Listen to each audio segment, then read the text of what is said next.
Welcome back to the Quiet on Set podcast powered by Cineman. I'm Ewan Graff, and as always, I'm joined by Lachlan Teely. On episode 160, the strike is over. That's Yes! right. And there's a ton of news to go through, so it's going to be a long one. Get strapped in. A jam-packed episode, lots to discuss. I got to see Rustin and the new Hunger Games movie early, so I'll let you know if those are worth I guess seeing, but Rustin is on Netflix. I was about to say going to the theater for, but Rustin isn't in theaters. Anyways, I also have a roundup of those streaming and VOD films. I have basically a bit of an overview for you. And what should we cover today, Ewan? I don't know. Maybe the new Marvel movie that no one is marveling over, the Marvels. Yes, that was 3 dimensions of Marvelous Creations, which is a type of chocolate from Cadbury. So marvel in my incredible skills of segueing into Ewan, who's going to segue into the podcast. Yes, well, I'll segue into the next segue, which is the intro that we're going to play right now. We are professionals. This is a professional podcast. Yes. Breaking Bad and Better Call Saul. Hello there. Which actually, did you this get is me a be hat a as bit, well? Yes. So I've got Dooncam. It's just a camera with my Dune steelbook. All right, Lachlan, we are back, and the strike is over. The actors can get back to work. Strike is over. Finally, no more strike talk, although I'm about to go over the terms of the deal, but not actually, just basically the press statement, because at the time of this recording, which is usually on Sundays, episodes come out on Tuesday, on Monday, we are getting the specific terms of the deal. That's tomorrow. That is tomorrow. You're perceptive. But that's also yesterday. It's also, yes. Oh, depending on if you're watching on the first day it's out. Ooh.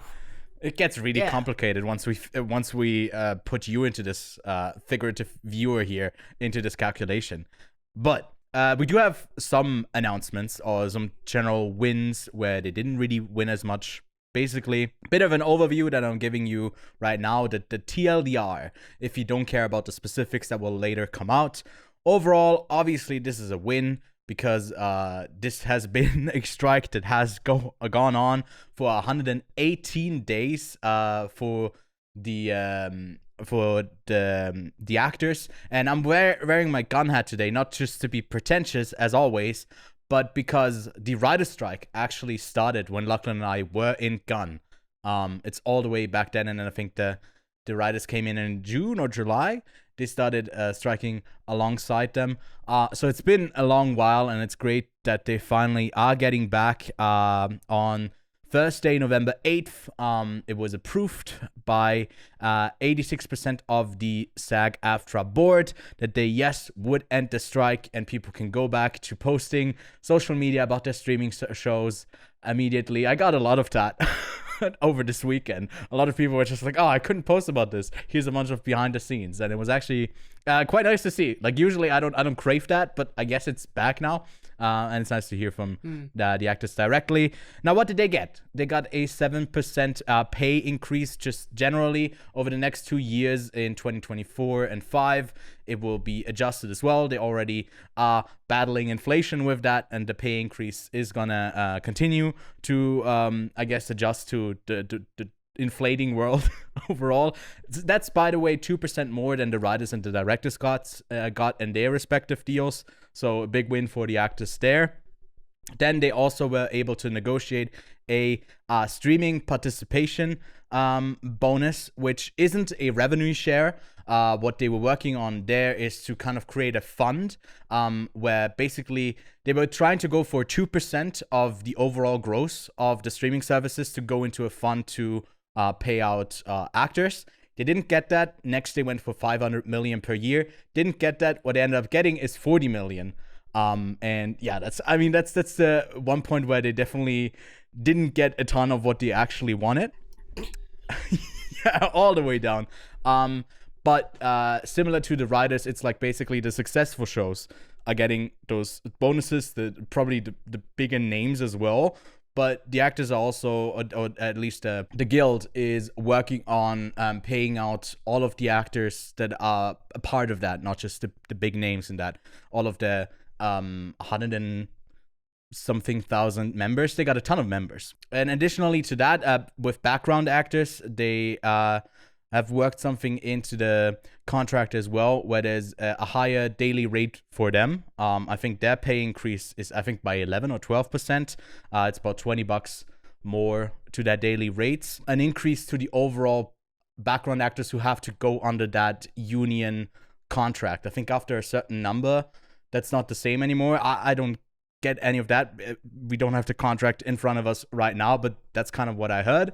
And then AI, probably the hottest topic all over the world. Buzzword.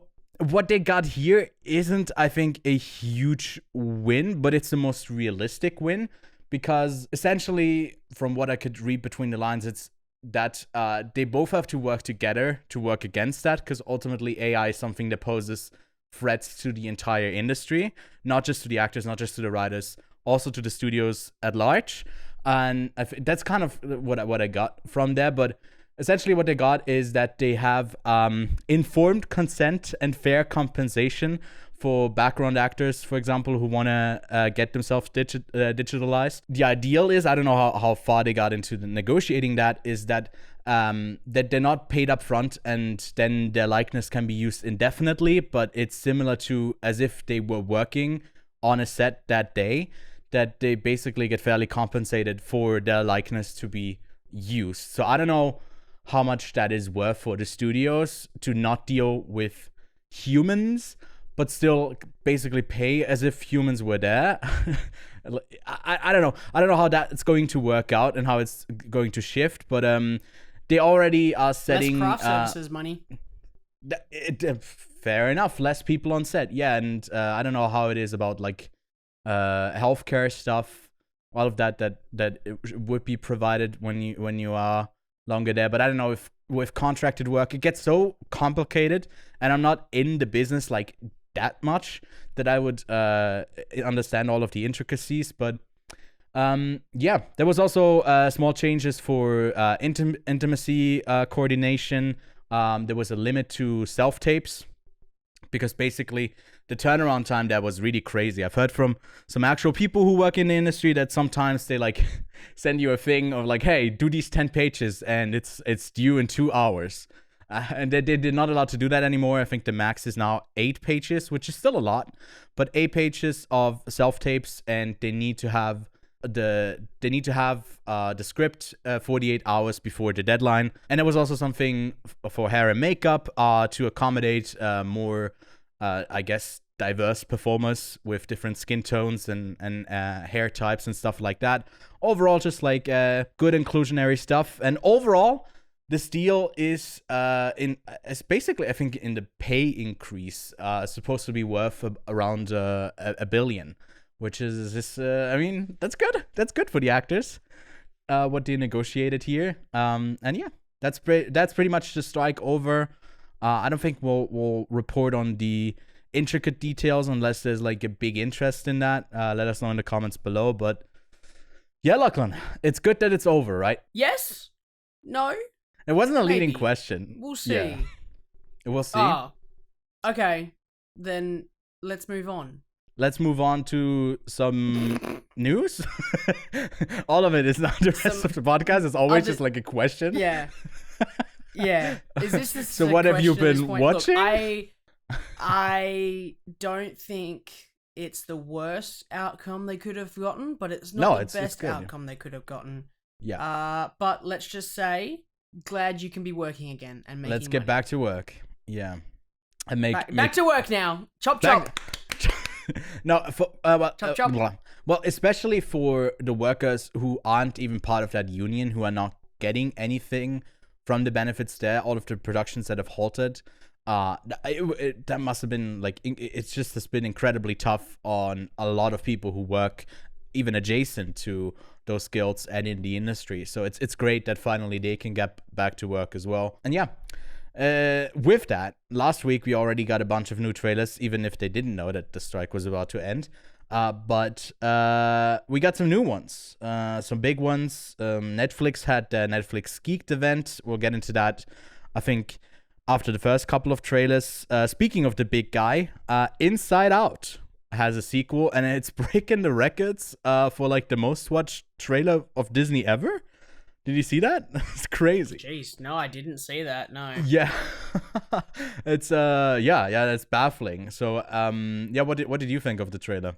It looked fine. Anxiety. I just like Inside Out was fine, but I didn't like. I don't care. Oops. What? I don't care about these movies. Yeah.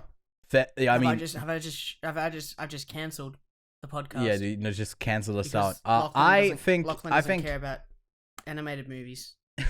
in the modern Pixar canon, I think even more than something like Coco and what's the other one that they really love? Encanto is Disney, and not Pixar. And I think Coco and Soul are like really really well liked, which you haven't seen Coco, so cancel him even further. No, but Inside Out is like liked by a ton of people. I think that was like the last incredibly popular Pixar film, I think, was that. And it's great if they continue that story, because it's one of the Pixar films where it makes the most sense to continue. I hope they nail it. Natural Maya Hawke, progression, you could say. definitely, yeah. Maya Hawke has anxiety in there, and yeah, they just do more of what they already done. And I think there's a ton of stories you can tell. It's not something that I'm really looking forward to, because I liked Inside Out. It didn't blow me away, but yeah, that's one that's coming out soon. And We're then both so like neutral in this movie. yeah. Well, let's talk about something we're passionate about. What about Mean Girls? What do you think? Mean Girls. Wait, this is also is it also a Netflix thing? Maybe I should wait. I forgot if it's Netflix. No, it's Paramount. It's Paramount. So let's talk about it. It's based on the musical. It's not really leaning into that it's a musical per se. I think it was leaning pretty hard. There was a lot of singing and dancing. It was a lot of that, but I think it could have done more to let us know that it's just not. Obviously, it's a musical movie, but it's not. It doesn't really shine through that it's based on the musical, and not just a remake of the film. Because I was a bit confused before I read up on like, oh, this is supposed to be that. Okay, I thought this was painful to watch. And I don't know what you thought. I was like, oh no, I don't want this. I don't want this. Yeah, it's too early to have a generation on there. Yeah, wasn't totally a fan of it. Yeah. Made me uncomfortable. I never had a trailer made me feel uncomfortable before. Me too. It also made me I'm not uncomfortable. sure. I don't know. It was so weird. It made me so uncomfortable. But we're gonna get it. I'm definitely gonna watch it. It's out pretty soon, January 12th, actually. So yeah, we don't have to wait for too long until we can actually talk about it and say if it's good or not. But yeah, that's that. And then I don't know. Did you watch the Ghostbusters Afterlife? I don't think we covered it on the show, if I remember correctly. Did I watch the movie? No. Yeah, you didn't. Okay, so then for sure we didn't cover it as a main review. So you haven't seen Ghostbusters Afterlife, the latest one. Now we got Frozen Empire. It just looked like a CGI mess and looked really boring. And yeah, I don't have high hopes for this one. I think it's gonna, try to work in Bill Murray and like other familiar faces, and then just do a pretty lackluster story. And Paul Rudd is handsome, even though he's 75 years old, and he doesn't change. He always stays looking like that. And that's great for him, but don't have anything to say about Frozen Empire. I don't think I have hopes for this movie because I haven't seen the spin-off sequel. So maybe I should watch was it Afterlife? I think Afterlife, yeah. Okay, well, maybe I should watch it and go from there. Well, something that you should definitely rewatch, because you've already seen it in a gun, that is Perfect Days. It got its first trailer, and it's my favorite movie of the year. It's gonna release, I think, early in 2024. In most places, might even have a December 2023 release. Be on the lookout for it. Can recommend. We'll definitely mention it again once it hits theaters in the States, I guess, and in Australia. We might get to talk about it in a full review. And yeah, then we got all of the Netflix news. Netflix Geeked Week is happening. I don't know if it's still happening on this Sunday. What a shit name. It is a shit name, and I tuned into it. Bad The way that they have Geeked the live stream Week. on YouTube, right? You can scroll back, and that's the thing of the live stream. You can go back and watch stuff. You can't do that. They set it for the Netflix live stream, so you have to tune in live, and it's so abysmal because the people are like moderating that are so annoying. So it was quite annoying to like try to see it live and see if there's anything interesting for the show. But yeah, why can't they just call it Geek Week? Why does it have to be called Geeked Week? Because you've been geeked, motherfucker. Oh, okay. I don't know. Right. Sorry. I don't know. Yeah, how stupid of me for fucking questioning it. Wait, hold up. Yeah, I think we got Ted Sarandos on the line. Yeah, he's like, he's telling me to go fuck ourselves and yeah. Yes, of watch course. the new Squid Game, the challenge. But no, there's a couple trailers that came out that were interesting, especially what I want to know from you. Being now I caught up with both Korra and Avatar: The Last Airbender. What do you make of this live action trailer that didn't feature any dialogue? What do you mean? It had voiceover. That's dialogue, technically. No, that doesn't count. Yeah, it is. When you write a script, it says the character's name and then it has voiceover next to it. It's technically dialogue. The next week's podcast will not be a discussion. It will just be voiceover, where the two voiceovers of me and Lachlan interact with each other. Yeah. I don't know. I don't want to be positive or negative towards a trailer, and only reason is trailers are made by different teams. They're not the same creators. They're made by a completely different marketing team that has a completely different budget and can tell a completely different story. And I'm worried and I'm excited. But worst case scenario, it's trash. I just go rewatch the original and I'm set. And then I just wait for them to do some more spin-offs when they do the animated spin-off soon. Or it's going to be great and I'm going to be happy. So I'm not looking for good, I'm looking for great. If this TV show is good, I'm probably not going to watch past episode 3. Okay, yeah, I mean, I don't know. For me, it was like telling that somehow probably just wanted to build on the hype and not really have any dialogue bits between characters in there. But it's just, to me, it was like, I don't know if this will work once the characters talk, because a lot of the cast is also like cast age appropriately, and not being familiar with them, I'm like, as me, the kid hater, I'm like, dude, this might be like really rough to watch if like the performance for this out there thing, it demands a ton of like an adult well-versed actor to do like these effect-based stuff, to grasp something when there's nothing there, to like grab something out of thin air, essentially, literally in this with like airbending. And I don't know if that's going to work. It's going to be tough. I wish them the best. I think they nailed it with One Piece. Obviously not the same team here, but yeah, hopefully they can do it again. I remain hopeful. And if it isn't good, then who cares? We got a ton of media. Too much media, actually. And then, yeah, lastly, the Charlie Kaufman written animated thing, Orion in the Dark, and the Dark. I don't know, and the Dark. Left me a bit perplexed as to why Charlie Kaufman is attached to this, probably like a kids film or animated film at least. Doesn't need to be just a kids film, but it seems like a kids film. And I was wondering, when does it get existential? Because it's Charlie Kaufman. It's probably gonna do it really quickly.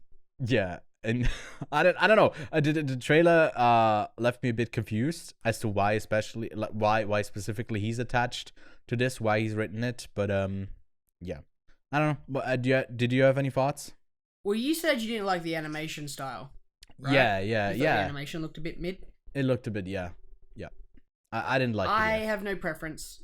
I will wait because I am patient.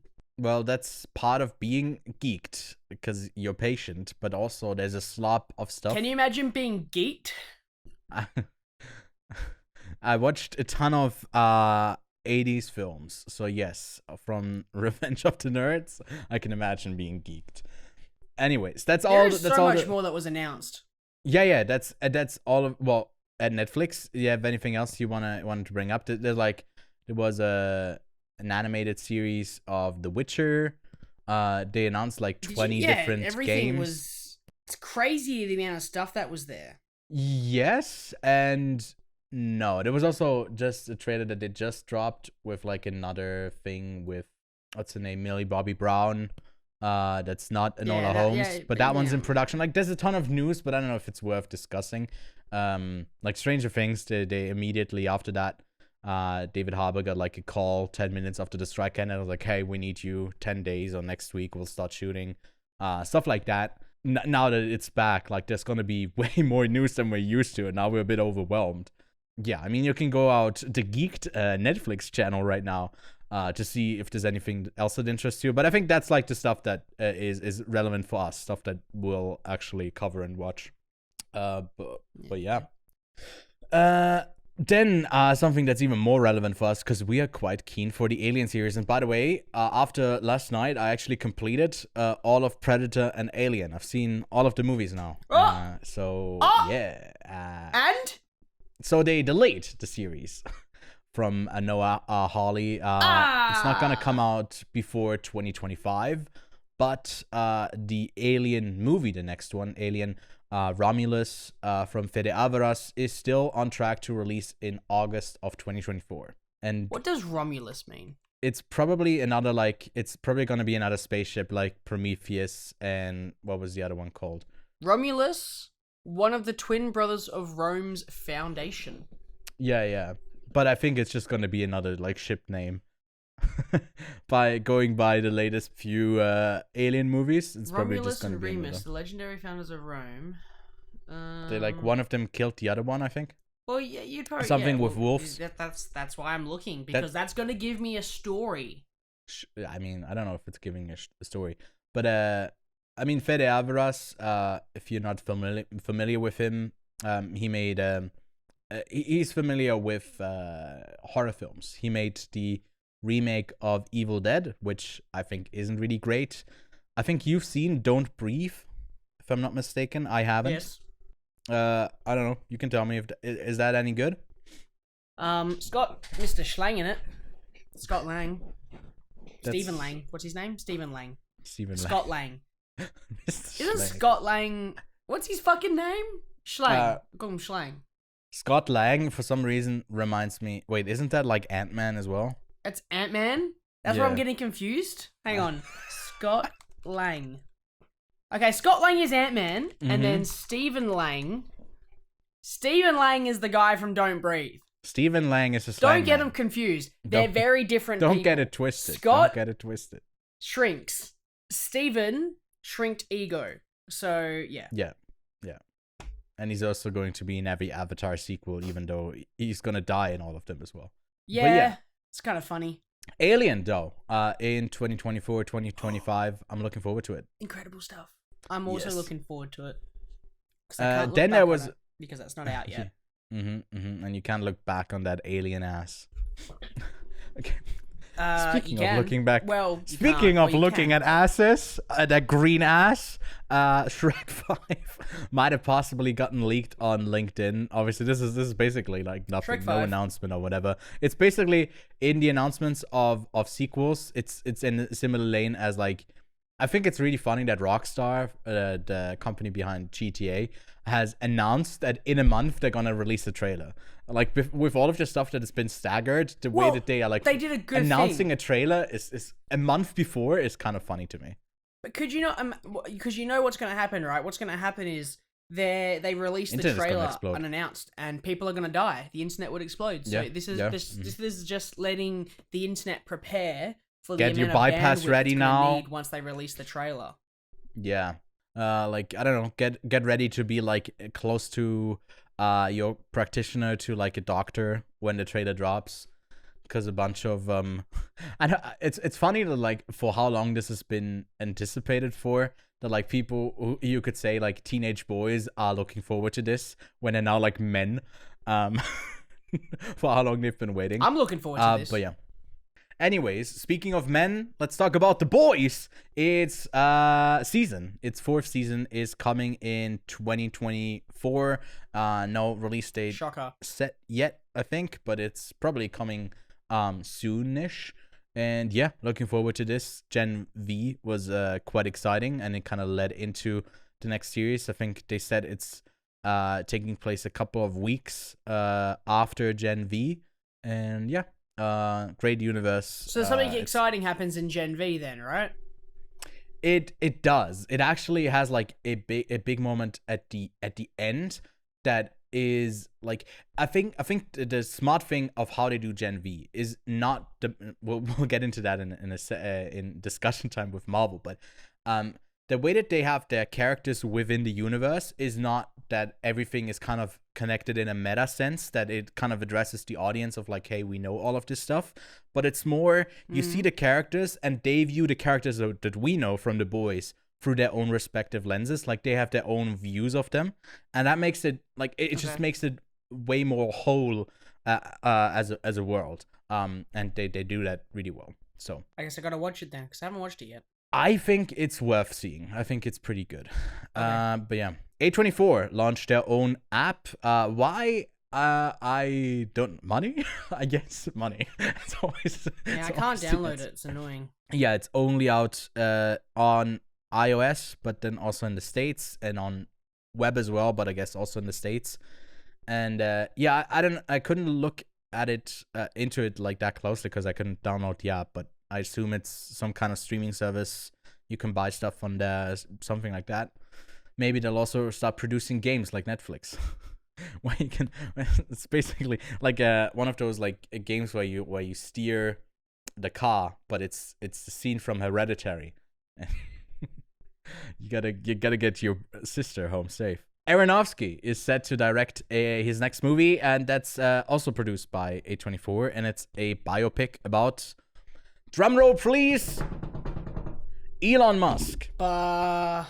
Wow. So that's surely gonna be the next Aronofsky film that's not controversial in the slightest. So yeah. Why? I don't know. Maybe just wait until he's dead or something. Which look, I'm excited because it's an Aronofsky film. I reckon he do some fucking crazy stuff. But why? It would be funny if it's Elon Musk, but it's actually played by like a Musk, and it's like all set underwater, and it's like basically a remake of Ariel. But oh, you know what? You know why though? No, I figured it out. It's all because currently cinema is in its car phase, right? We've had Ford versus Ferrari, right? We've had Ferrari, and now we're getting a Tesla movie. Well, it's Ford v Ferrari. It's Ferrari. You just go back and you make, I think next up is a movie about Rihanna, because you just stay with the re, and you call it re. I think that's where they went wrong. That's a stretch. That was such a stretch, and I respect you for going there. God, that was perfect. Alright, let's move on. Legend of Zelda. There's a movie in the works from Wes Ball, who's moving from, I guess, apes to bokoblins. And also has the coolest name ever. It is such a cool ball. Yeah, he's a really cool ball. But it's such a cool name. Yeah, Wes Ball. And he's directing the upcoming Kingdom of the Planet of the Apes movie. He's the person behind the Maze Runner movies. And yeah, just on a hot streak of getting stuff. Obviously, it doesn't mean that he's going to stay on for all of this. But it's going to be, I think, a live action, not an animated adaptation like the Super Mario Bros. Movie, but actually live action. And yeah, I'm really excited. I think it's something that lends itself quite well to be adapted into some type of story where obviously it's hard to have like a protagonist that doesn't speak. So you probably have someone who does talk, but Lachlan is someone who's way more, I'd say way more, but it's more into fantasy than I am. But less into the Zelda games, I think. What do you make of this news? Excuse me, less into the Zelda fan. Quickly, on the count of 3, pull up your closest copy of Zelda. 1, 2, 3. Boom! I got you! I beat you! I had it on me. Oh, God. I could only grab a you think Pikmin 4. You think you beat Which, me? by the way, Pikmin, a Pikmin live action adaptation, that would be fucking funny. It would be so funny. Yeah. Look, I would say that I am more into Zelda than I am into Mario games. Oh, okay. Typical homophobia into a woman. As a... What? What? That's... What? I don't know, man. You got the Zelda version before me. Not liking Mario over Zelda is not feel homophobia. insecure. Okay, Short King. You Okay. like Mario more. Well, you're a Mario guy, right? You like Mario games. Yahoo! You prefer Mario or Zelda? No. I think I No? like. Okay, I think I like.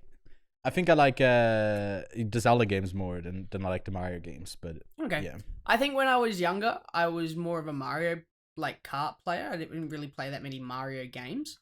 And then Yeah. as I got older, I started playing the Zelda games, and I really respected them. I thought they were great. So I remember playing Zelda whilst living over east. That was wicked, and that was like the game that I played while I was there because I had so many hours just burnt into it.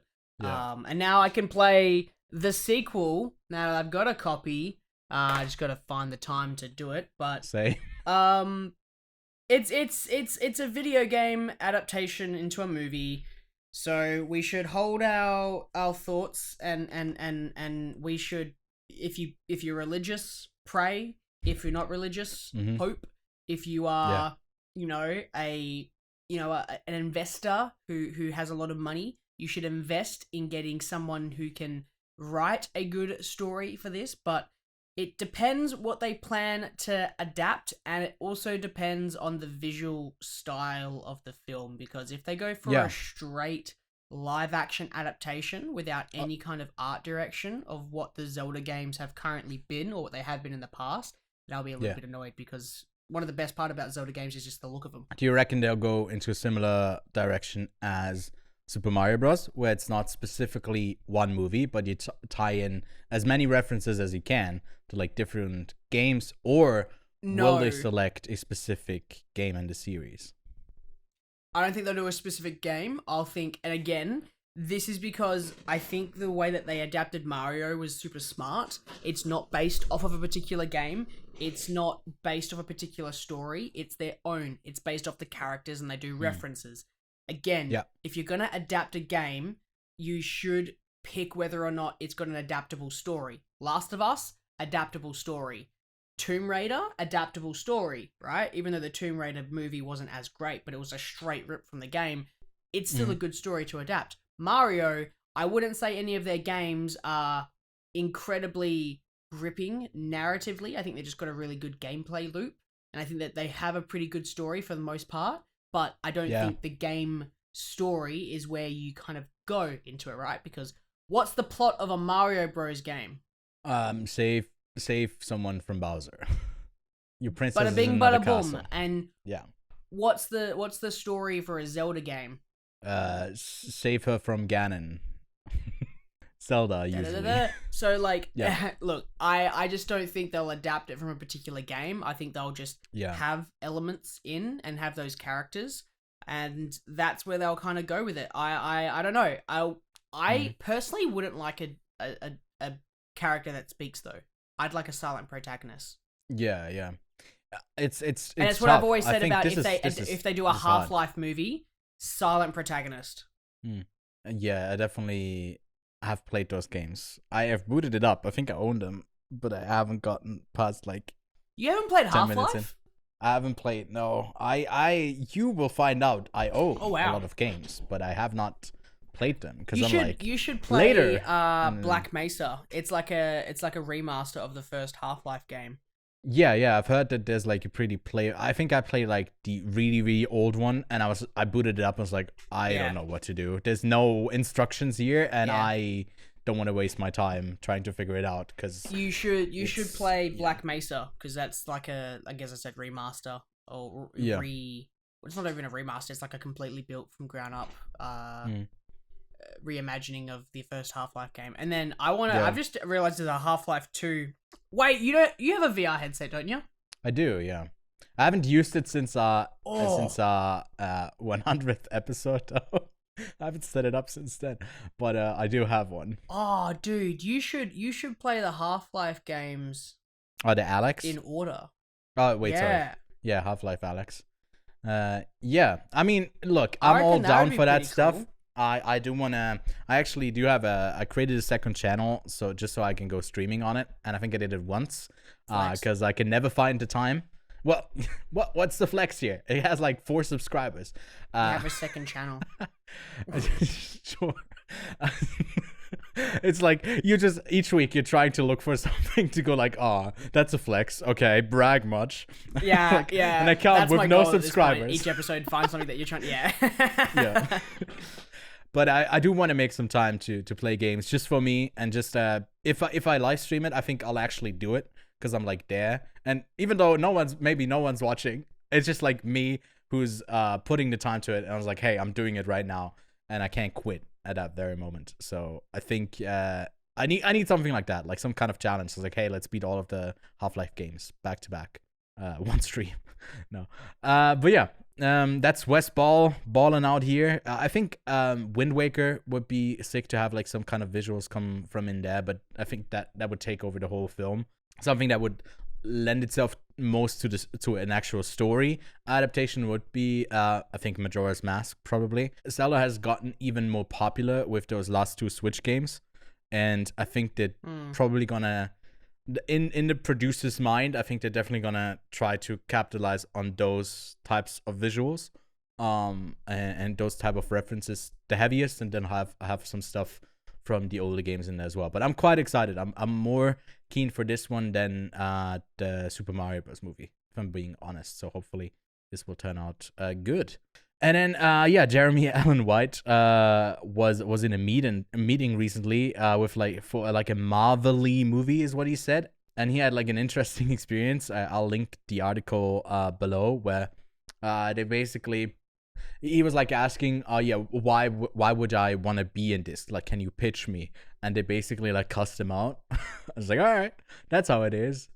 Essentially, really positioning themselves on the high horse that they are on with these like superhero movies at the moment. And I think we'll get into that in a second, why maybe that arrogance has led to their downfall. And then shortly after the strike's end was announced, Warner Brothers also shelved the live action adaptation of Coyote and Acme. I don't know. I've never watched. What's it based on? Looney Tunes. Was that it? With John Cena. Not Looney Tunes with John Cena, but John Cena with Looney Tunes is now canceled at Warner Brothers. What a movie. And apparently I think some industry insiders have said that like it is looking quite good. But I don't know. I wasn't really anticipating this. I don't know, Lachlan, if you have anything else on this. I really like the Looney Tune cartoons. I have like a little soft place in my heart from when I used to watch when I was younger. So yeah. Oh, okay. So I guess you don't care. I don't care. Homophobe. Busy. No. This is a place where you say I'm against furries, and I would counter. No, each time I play Mario Kart, I play as Donkey Kong, of course, to represent the furries. So I got to counter to you. But for you. A furry is not a. I was about to say a donkey, but he's a Donkey Kong, the famous donkey. Clearly I play Donkey Kong games. Yes. And he's a monkey, but he knows his apes. Yeah, look, I don't mind something like this being shelved. For now. If they could just finance a Christopher Nolan movie instead. Oh yeah, by the way, there was also a recent quote from him where he said it's like all water under the bridge, essentially. It's like, damn. Very okay, cute. They have I'm glad they could both grow up. I mean, grow up. It's just like, Universal offered him, what was it, the pay share thing? How much was it? I think, wasn't it like 40% or something? It was like something crazy. I forget Warner Brothers is just giving him a blank check. Yes, I think that was actually the case where, what was it, like upwards of 10 million or something like that they were giving him. I don't know. I don't remember. I don't have the story in front of me right now. But yeah, he's essentially probably going back, which, I mean, at the level of these big studios, it really doesn't matter. I think they all got their own thing of like weird stuff that they do that kind of sucks. So yeah, pick, I guess, the worst one of the bunch. They're all pretty bad. And then lastly, something that we never really talk about, anime. Attack on Titan finally ended after 10 years. I haven't checked out the series, but now that it's done, I might binge through it. I think it was a really hyped series that brought anime into the live stream that it is like nowadays. I don't think without Attack on Titan we have One Piece on Netflix. That's just like my opinion. And yeah, looking forward to checking it out now that it's finally done. Although I think I've heard some criticisms of the last few seasons because they had like really weird naming conventions of like there's a part 2 of part 1 and then they halved it, and then like there's one that's like the last 2 parts were like half a year apart, but they were like basically movies, and they didn't publish them as movies, so they killed a lot of the hype that was still around for this really big series in the last couple of years. But apparently it's a pretty good show, so yeah, I'll probably check it out. But damn, big news this week, man. We've already pretty much arrived at the time that usually our episodes run for, and it's just the news. But it's big news week, baby. So if you enjoyed that, big news week. Yeah, leave us a rating on Spotify, Apple Podcasts, subscribe to the YouTube channel, and leave a like. It's greatly appreciated. So let's get to what we've been watching, Lachlan.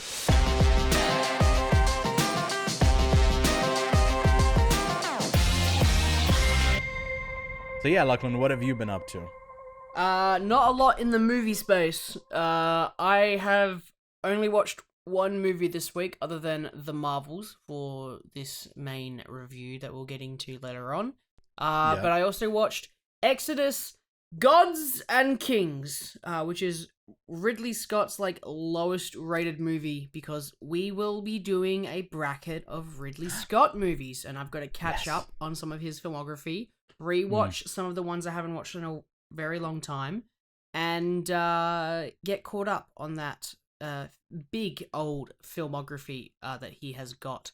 So that's what I've been watching there. I've also started watching True Detective Season 2. Have you seen True Detective Season 2? No. I think it's also the one... You've seen Season 1? I've seen Season 1, and I kind of skipped and watched one episode of Season 3, but I haven't seen Season 2. Yeah. Who stars in Season 3? I think it's Mahershala... No, it's not Mahershala Ali. Who is it Mahershala Ali? No, I think you are correct. I'm excited because while it has not drawn me in as much as Season 1 has, and I watched Season 1 like 5 years ago, Season 2 does interest me in a decent way, and I'd like to get through them. I'm up to episode 3, but I'd like to make my way through Season 2 and 3 to get to Season 4. I'd be very much like to be caught up so that I could watch Season 4, which stars Jodie Foster, and I'd be very excited to make my way through it, because I know that while they're not as great as Season 1, that they do have their moments that are in there, and to me that might be just worth it. But the reason I'm watching True Detective is because I have started playing Alan Wake season 2. Alan Wake 2.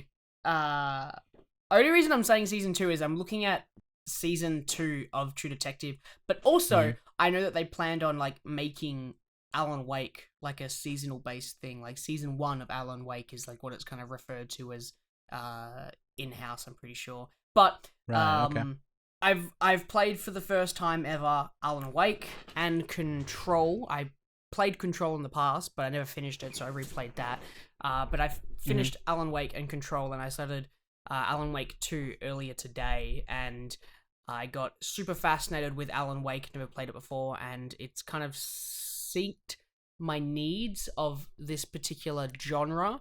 The genre, I would describe it as like Twin Peaks-esque, and I enjoy that kind of style. And then Alan Wake 2 definitely gives me True Detective vibes, which is another genre that I've missed a bit, so I'm excited to get into it and play it, and that's kind of what I'll be doing whilst also making my way through Ridley Scott's filmography.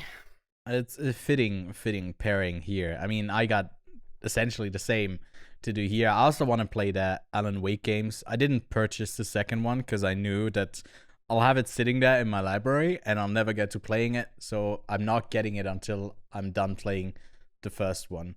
And yeah, I think you've also played like Control. So from that studio, you've been playing games. I've been playing the Remedy games, which I actually haven't played Remedy games before, other than Control when it came out. I played it for I think I played for like 5 hours, and I just wasn't getting into it, and then it just kind of clicked all of a sudden. So Remedy games are super interesting because they're a mixed genre bag. Or I shouldn't say mixed genre, but I should say mixed format, where they do live action elements within their games, especially with the more recent one with Quantum Break, Control, and especially with Alan Wake 2. They've got a lot of live action elements in it, and that to me is super exciting. And also narratively, their games are so rich, and that's something that I really look for in games, and that's why I don't really do many multiplayer games. I mainly play single player, and I look for story rich games. So this gets me excited.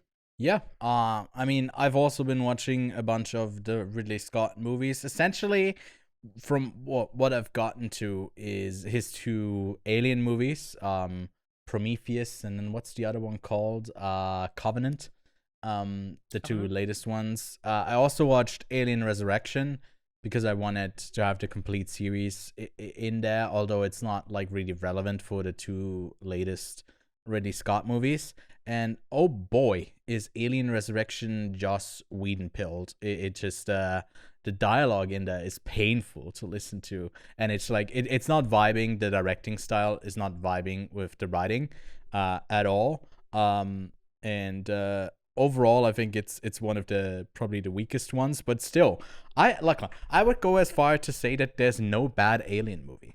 There's no truly bad Alien movie. Even Alien 3 is fine in its conception. It's just like the visual style and then the editing. But the idea is like there's always something that's intriguing about Alien, and I think there's no truly bad Alien movie. The elements are great, but sometimes the execution can be a bit muddled. That's all. And even just like the assembly, which sometimes is like especially what brings Alien 3 down. But yeah, that's that. I'll also be watching a ton more. We might need to push back our bracket recording because, oh boy, Ridley Scott directed some movies, man. There's a lot of them, and a lot of them that I haven't seen yet. So yeah, if you wanna watch along with us, then please do. We'll announce the 16 movies, or maybe even a little bit more than 16 movies that we're gonna be talking about soonish. But then I got to see, like, this is your obligatory moment where you can go about like, oh, my privilege of seeing stuff early. I got to see Rustin and the Hunger Games movies early, and Rustin, the latest Netflix film. It's like where's your comment, Lachlan? Flex, okay. But no, Rustin, led by Common Domingo, is about the civil rights movement and essentially this overlooked historic figure, Bayard Rustin, who was a gay guy working within I guess trying to get the March on Washington, like the biggest protest in, I think, recorded history, to get that on its way, and basically him trying to get it done. It's very much like a biopic-y movie where it hits those spots, but it's such an interesting subject that I think it has enough there to make it interesting, even though it is quite conventional in its storytelling. So light recommendation on that. And then Hunger Games, the Ballad of Songbirds and Snakes. We'll talk about this next week, I think, if Lachlan's still on track to watch that. I noticed you haven't watched the latest 2. You didn't get further into the series. Started watching part 1 and I fell asleep, so we will see. I'll probably rewatch the whole series this week as well in preparation for review, but I hated it. I think it was really bad. And I had some reservations when the trailers were out because it looked really glossy and like empty and overall like not with a good narrative focus, which I don't know if the first couple movies even had that. That's like fine, but even the Hunger Games part of it is like so undercooked, and the performances are just trash. I've been hating on Rachel Zegler for like not for all the fucking racist reasons that like a ton of people are having with Snow White and all of that, or comments even, but just her acting is not working for me in a single performance that she's given ever, and it's sad because I'm rooting for her. I want it to be good, but it's also really bad, but it's also written really bad. It feels like it's just it's a fan fiction. It is essentially a fanfic of like, hey, she's in the district, she's thrown into the Hunger Games, and now this young man has to like help her win. But it also is about Snow, and he knows Snow is the bad guy later on. So there's some kind of transition that he has to make, and it just doesn't work at all. This story just doesn't know who its protagonist is, and it's just like a fumbled mess. But that's those two films. Then I watched Foe, which I've heard some pretty bad things about, but I was very keen because it stars my man Paul Mescal. There's also Saoirse Ronan in it. It's from Garth Davis, who I think is probably most known for Lion from 2016 with Dev Patel and Rooney Mara. But this one left me quite underwhelmed. It's essentially the story of like slightly set into the future, where a couple gets approached by a mysterious man and asks the man to like go to the space station for I think a year or a couple of years to help humankind or whatever. And it's essentially then a relationship drama of what that does, the like separation, and it gets like there's an undertone of something's wrong here the whole time. And I think it kind of builds and builds and builds and builds to like a reveal that isn't really that interesting narratively and for the characters as well. They could have done more here, and the performances are pretty decent, but can't recommend it. But that's out on streaming. And then out, I think on Paramount Plus is The Curse with Emma Stone and Nathan Fielder. Lachlan, are you familiar with anything that Nathan Fielder has done? Nathan For You or something like that? I've seen Nathan Fielder's stuff, and I'm excited to hear about what you say about this one. So Paramount's the first episode is out now. Paramount sent me all 10 episodes, and that's why like we had some other videos that are supposed to come out, but I was busy watching all of The Curse, which obviously I'm not gonna spoil and talk about too much here, but it's it's just another flex, but it's so incredibly uncomfortable to watch this. It's so weird, but then like not on the surface level. I think he is able to capture that like so perfectly. I think for me it peaked around episode 5. It's got 10 episodes overall, and it goes into some interesting directions as a series overall. I think it's definitely a must-see series for people who like Nathan Fielder. If you're not familiar with Nathan Fielder, you might sit in your chair and start screaming, and then look at the walls, and then see stuff, and then go back to the scream, and are incredibly uncomfortable and just like vaporize in your seat. It's got like it's just like, I think it made me more cringe than Fingernails last week, with like the fingernails being ripped off, and that is like one of my triggering one of the things that trigger me. I was like, I get uncomfortable, and this might have been more than that. So be ready. But I can recommend it, and that's pretty much it for the stuff that I want to get into a bit more. I think Loki season 2 wrapped up. Maybe that comes up in discussion time again, but it's basically, the finale was by far the best part about it. I think they have an opportunity to kind of tie loose ends up with Kang right here with Jonathan Majors, and I don't know if they'll do it, but that's essentially it. And now I got a rapid fire of VOD and streaming things that I'll tell you if they're worth watching or not. Wing Women on Netflix, a French movie, no. Scrapper, yes. Dix the Musical, no. Really unfunny A24 movie, the first really, really big miss from them. A Fire, German film, great stuff. She Comes to Me, somewhere in between a yes and a no. And then Down Low, a really funny movie that I'd love to see Lachlan watch, because I think it might be a comedy that maybe you'd enjoy, but that's that. And then The Killer is out on Netflix, and I gave that a rewatch last night as well, and I can very much recommend it.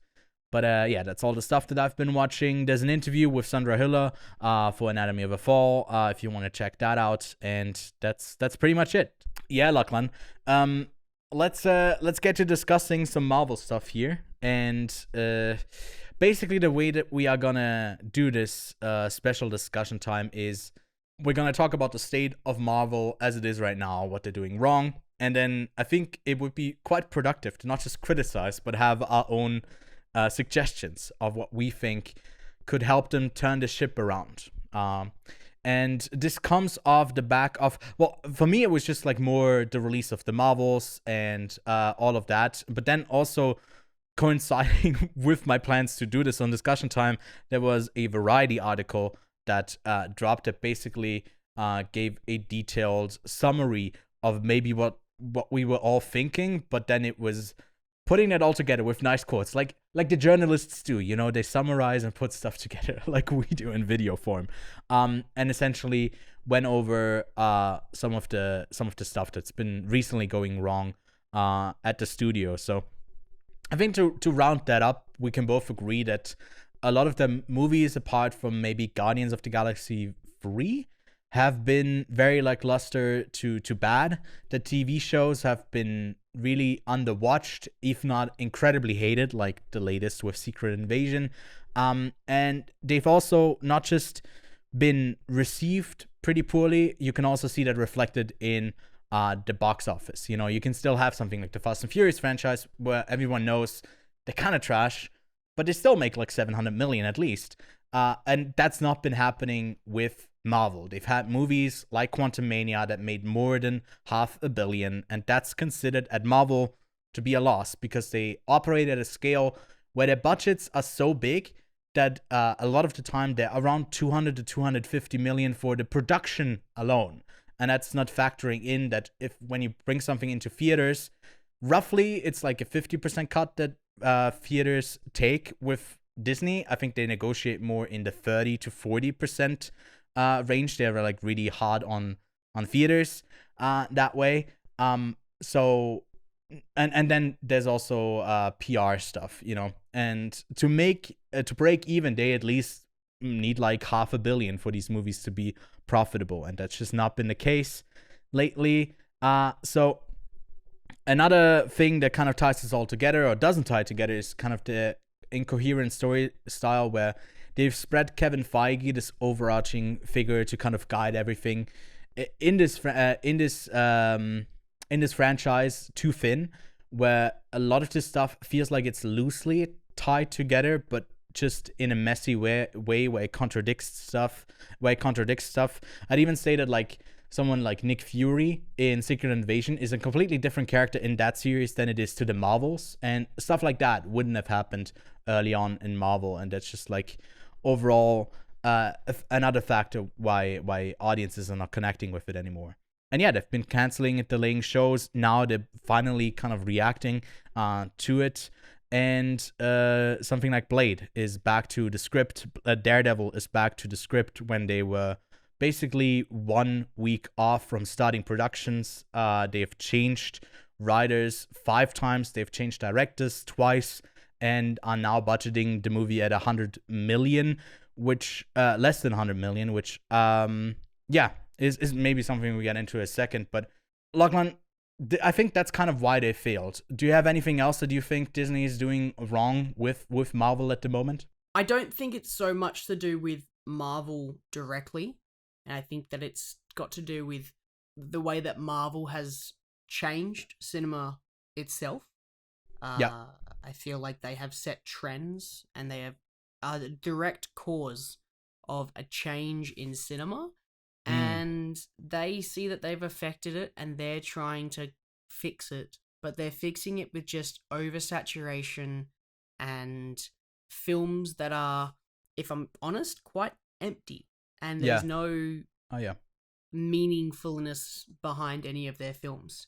And I think that whilst their early stuff wasn't as, in depth and meaningful, you still had narratives and stories that you could get behind with a lot of these characters, and they were great. They were good. So for me, I think that Marvel's issue right now is their films are empty.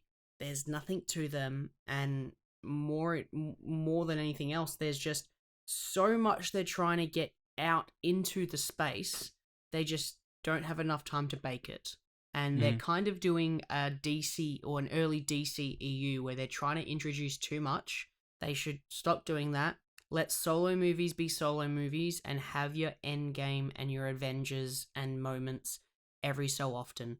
But it just feels like every other Marvel movie is not a movie about those particular characters. It's about their story in a greater universe. So that's the issue I have with MCU right now. I think another thing is here where, like, you could basically pinpoint to one thing that has led to them kind of grasping straws. Is that the expression? Of trying to, I don't know. No, heard that one before, but yeah, okay, it works now. Sure. Hey, that's innovation here. That's what we do in Switzerland. They don't have any ground to stand on anymore. They basically have like the ground ripped out from under them, and they're trying to just like, it feels like they're flailing and trying to just throw shit at the wall and hope it sticks and makes a billion. Where they were obviously like they had gambles early on with like the whole Infinity Saga. Like for example, Guardians was a big gamble that they didn't know would pay off. And it paid off because it like there was some substance there. I think what they did wrong here is that in 2020 they had to lean so incredibly hard into streaming, which isn't profitable apart from Netflix for any other service. It's like they're bleeding money. Every studio who's doing it. So for them to then have productions that cost $200 million for a series, just it doesn't make sense. They've just had such inflated production costs that basically even comes down to like the Marvels that had 4 weeks of reshoots. You can really tell in the movie as well in like the way it's assembled together. It's an absolute mess. The way that like Taika Waititi has gone about doing his story, where he constantly wanted to have things changed and the VFX kept adapting, so you're overcranking those workers because you're not planning ahead as much because you're so stressed about like getting like 3 to 4 movies out and 3 to 4 series a year, and it's just like that's not feasible at scale.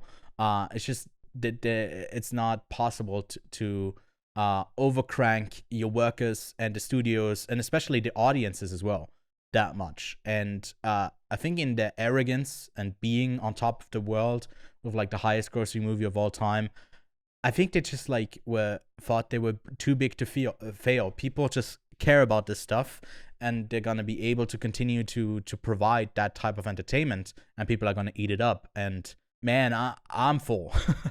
I'm really full, and I don't need any more of Marvel for a while. So I think my main solution for this would be slow down, get good scripts, and then take your time to like plan it out before you just have like a CGI mess.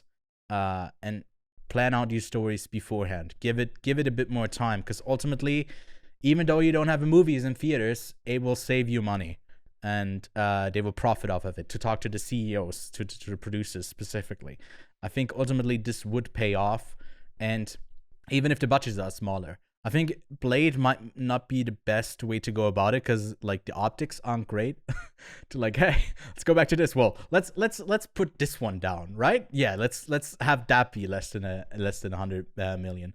But overall, I think they should really work on maybe reducing their budgets overall. Budget reducing, I think not a bad one. my big one is going to be simplifying the stories down to just a singular narrative. You can have it be greater and be part of a big world, and you can lead up to that, but the original Marvel movies were solo movies about one particular hero, and that was it. You don't need the Marvels to have all three of them in one movie. You don't need, and what's another example I could give that was most recent, that was a team? Doctor Strange, Multiverse of Madness, wasn't a Doctor Strange movie. It was a Wanda, Doctor Strange and that collab young movie. Yeah. There was also the girl who they were setting up for young Avengers, which we've gotten that a bunch as well. Basically every property had like even like Wanda's kids could be in that. Like basically everything has kind of led up to some kind of, hey, let's do young Avengers at some point, and focus on the one that you're telling right now, not the one that you want to tell in 5 years. And I think they've just like had that mindset from how successful it's been to not do that they completely lost where the core of audiences connected, what the core of audiences connected with. It wasn't that it was interconnected. It was because we cared about the characters that overlatched these stories, and you're not giving the audiences enough to carry on, because there's new characters in that are worthwhile and that could be interesting, but it's been rather weak when it comes to the writing, because we discussed this a bunch when we talked about the latest 4 film, that basically every character is interchangeable, like the lines. There's no nuance to them. And Quantum Mania is another one where it like is really apparent. Even Doctor Strange is like really jokey, and that just it just doesn't work. It just doesn't work if you make it all into the same mush. Fucking Joss Whedon. I blame Joss Whedon. Let's just blame for. I blame Joss Whedon. One of the things that they brought up to potentially save this, or was rumored that they were considering bringing back the original Avengers cast for like an Avengers movie. And what do you think about that? No, I don't care. If you're just gonna bring back and do a nostalgia fest, it's not going to be as effective. And if you really want a great summary of this, I watched a video the other day. It's called The Marvelization of Cinema, and it's by a channel called Like Stories of Old. It's half an hour long, but hits a number of really good points of what's wrong with cinema right now, and explains the reasons why we feel like these films aren't much when it comes to substance to chew on. And one of those ideas is just like how nostalgic some of these films trying to make it feel, and how they're relying on that. And I don't want them to rely on bringing back the good old days of Marvel movies with the cast, because that's not going to make a movie better. I mean, Doctor Strange, the first Doctor Strange, great character, but look at the second one, dog trash, right? If you look at half of these movies that have come out recently and their originals, they weren't as good. Like even the Black Panther 2 Wakanda Forever was not as good as Wakanda Forever was not as good as Black Panther. Like that's just a given, and it can be from a number of different reasons. But the whole identity of Marvel is trying to make a big world, and we get it. There are connective universes, but there's so many standalone comics. Why can't you just do standalone stories? Because that is your bread and butter. I think they're really afraid to go into a direction that maybe DC is in right now, where they got the Elseworld and the main thing, because they feel like the audience is so relying and caring about one narrative, that like, even this is spoilers for the Marvels if you care about the post-credit scene, but essentially even working in the old timeline from the Fox movies, from The Last Stand, a character from The Last Stand. That was a movie that came out in, I think, 2006. And you work in that version of that character, or like that actor at least. I don't know if it's that version specifically, and if it ties back to Days of Future Past, which I think was 2014. But you bring in these characters. Why not start anew? So, like, my overall pitch is that they build to the next Clash, whoever it is. I think there was talks to move it from Kang, which would be Jonathan Majors, to an antagonist like Doctor Doom, which I think would be a great choice. It would be a great choice to introduce Fantastic Four, and you make that, which is still slated to come out next year. They also pushed around a bunch of the release dates and put them on screen here right now. So essentially, I think next year we only have Deadpool 3, if I remember correctly. And then the rest of it is all moved off the schedule.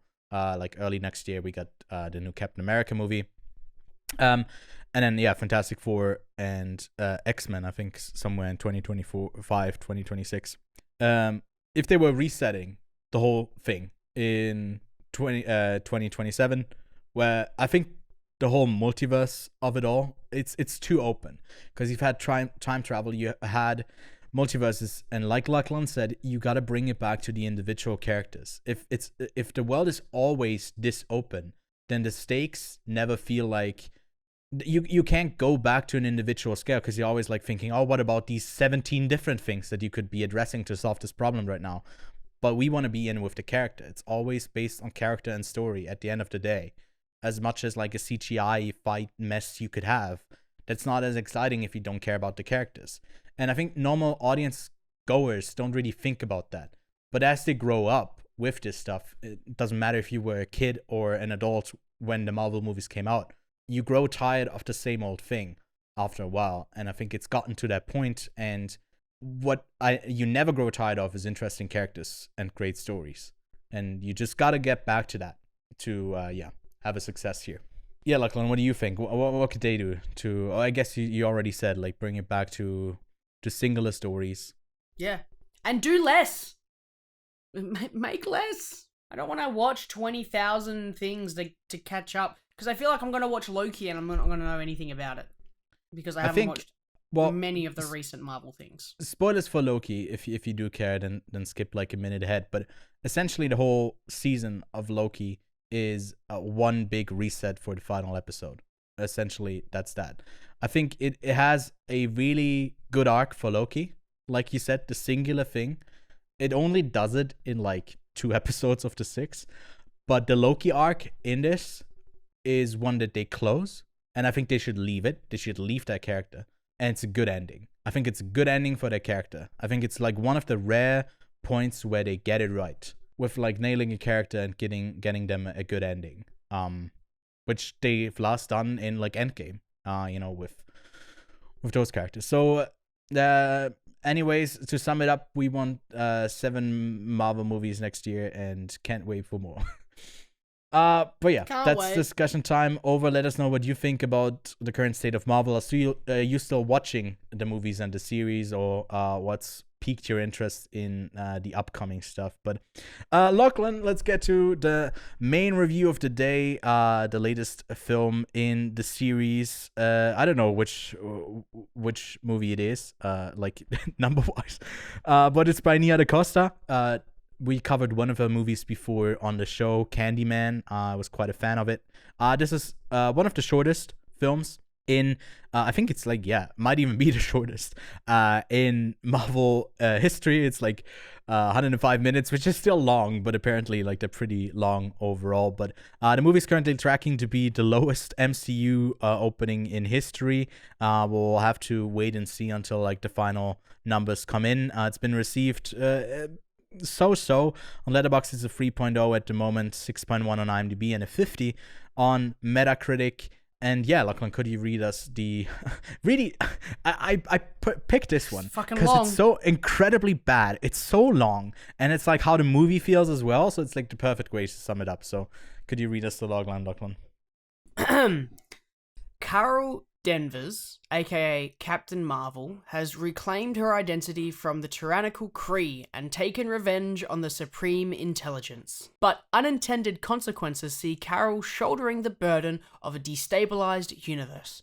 When her duties send her to an anomalous wormhole linked to the Kree revolutionary, her powers become entangled with that of Jersey City superfan Kamala Khan, aka Ms. Marvel, and Carol's estranged niece, now Saber astronaut Captain Monica Rambeau. Together, this unlikely trio must team up and learn to work in concert to save the universe. It's such a lost logline, but yeah, Such like, a what's your long, rating Long line. for the Marvels? I'm giving it a 2 out of 5. Right, that's great. You? Yeah, I'm giving it a 2.5 out of 5. And yeah, that's Cool. that's just pretty much it. I don't know if we have anything else to say. It's a mess. It's a mess. It's a mess. Editing mess. I think Kamala Khan, I enjoy it. young character, pretty innocent in this. I think she's great, but this should have been a story about Captain Marvel, and maybe there's an interesting story in here why she like with the Kree and all of that stuff. But they messed it up. There's a kitten. They play Pokemon Go and go like, "Wah, wah, wah, wah." I eat it up. But yeah. Body switching could be fun. They underutilize it, and there's a bunch of post-credit scenes. Very cool characters that we might know in the future that are coming. We don't care. Marvel, do better. This was a mess, and that's all we gotta say. Yeah, that's pretty much it. Lachlan, what do you pair up with after this intense discussion, spoiler discussion of the Marvels? What do you pair up with the movie? So, because this movie involves 3 people and they kind of don't know where they are, I decided to. How do I stretch that? And I decided to double feature it with The Hangover, because it's 3 people and they're like, how did I get here? That's my double feature, which is I don't usually want to pick a movie like The Hangover, which has been like it's a funny comedy and I think it's really great, but obviously I don't like entirely supporting Todd Phillips in everything he does, but in this case, in this instance, Toddy boy, you're my homie. You got the vote. You should do an MCU movie. He'd love that. But he's still busy doing Folie à Deux, the next Joker movie that's coming out next year. Which stands for I think, what again? Folie, mélange à trois. I don't know. Okay. Mélange à deux. I don't know. It's like folie. I don't know what that word is in French, to be honest. Okay. À deux means okay. 2 people. But yeah, Okay. you can save that one Hangover, by the way, because there's a tiger in the Hangover film. And then next week, when we talk about Ballads of Songbirds and Snakes, there's a character called Tigress in the movie. Oh, wow. So, yeah, that's your tie-over for next week. But Candyman is what I pick. You could go with either the original or the remake by Nia DaCosta. I think they're like both worth seeing. Really interesting stuff. I think she's not completely innocent in this, why it's so bad, but I think because she's also written the story. And there was also like some controversy that like she left to go shoot her next movie, Hedda, with Tessa Thompson, when this was in post-production. But I think that's like pretty unwarranted. Like with the reshoots and all of that and post-production, I don't think the movie's more crafted by the producers than the directors at that point, and you can kind of see that this movie was crafted by directors, not by directors but producers. There's a bunch of stuff that's releasing this week. On November 17th we are getting the aforementioned The Hunger Games, The Ballad of Songbirds and Snakes, and we'll be discussing that next week. Also out in the States, only unfortunately, or maybe some international markets, the new Taika Waititi film Next Goal Wins. Lachlan, for you, it's January 1st when it comes to the release date. I'm sorry. And then Thanksgiving, though, hey, you don't, what about Thanksgiving? You don't celebrate it, but you get the movie that's called Thanksgiving. But you get the movie that's called Thanksgiving, so you can do Thanksgiving on Thanksgiving. Incredible. Go watch the movie. I know what I'm watching instead. Trolls Band Together? No? No, but yeah, sure.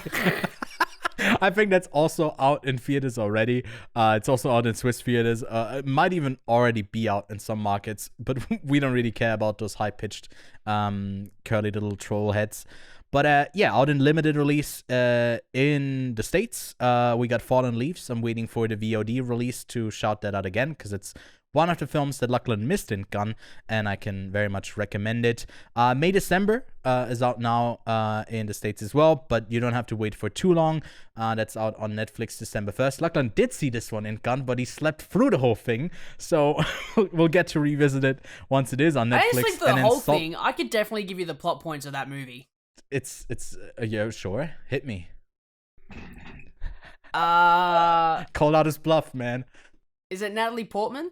Yeah, it's Natalie Portman and Julianne Moore and who is the Charles other person? Melton. Yep, that's it. And well, I'd be spoiling the movie if I say the plot points. Maybe I shouldn't do it. So Touche. Yeah, we'll talk about it later on. There you And then go. Saltburn, the latest from Emerald Fennell, is out in Australia soon. Did you write that or did I write that? I forgot. Wait, oh yeah, this Thursday you're getting that as well. So yeah, we'll probably be talking about that one then next week as well. So be ready. Double feature time for Ballad of Songbirds and I guess Saltburn. No snakes for us.